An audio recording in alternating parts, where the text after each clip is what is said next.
James Paul Rabor. Magandang umaga. Good morning sa atin lahat, sa mga kainta natin dyan, sa kaintenyo. So, good morning. Good morning, Kuya Nats.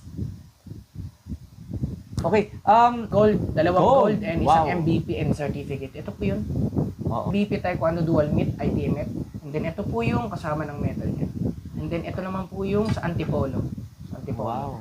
Pero And then yan, ito yung yan yung latest ha. Yes! Mamaya po ipapakita natin yung Bachelor of Science Hospitality Management po. 4 years course yun. So, pagkatapos lang, flight attendant. Ang tentative pa po basta pwede ring sa hotel.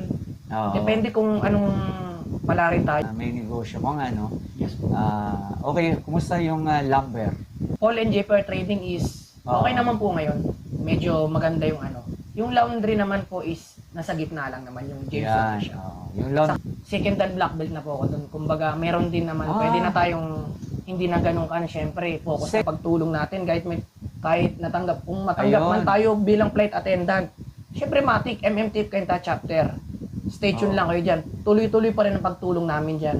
Eh di ba? Serbisyo publiko. Kasi kung public service naman ang gagawin mo kasi Kuya Jen, marami ka na kasing ginawa eh. Yes po. Ako, isang patunay na nakita ko to, andyan nagpapalugaw, libre ng mga feeding. SK. Kailan ba yun nagkaroon ng sunog, pumunta ka, Last nagbigay year. ka, o nagbibigay ka ng mga tulong doon sa mga nasunugan. Yes kuya. Marami pwedeng mangyari kung ikay maging isang public servant. Kaso sa puso po ni Kuya James Paul, ang pagtulong Pagtulong. talaga. Kahit buksan mo ang puso ni Kuya James, talagang makikita mo ang pagtulong. Huwag naman. Hindi, ibig sabihin, ang puso talaga, Pusong bukal. oo, nasa Na pagtulong. Kahit ano po yung hindi pa 2 years 2023 namigay po kami dito po sa Barangay San Andres. Kasama ko po si Kuya Nats Alforte noon.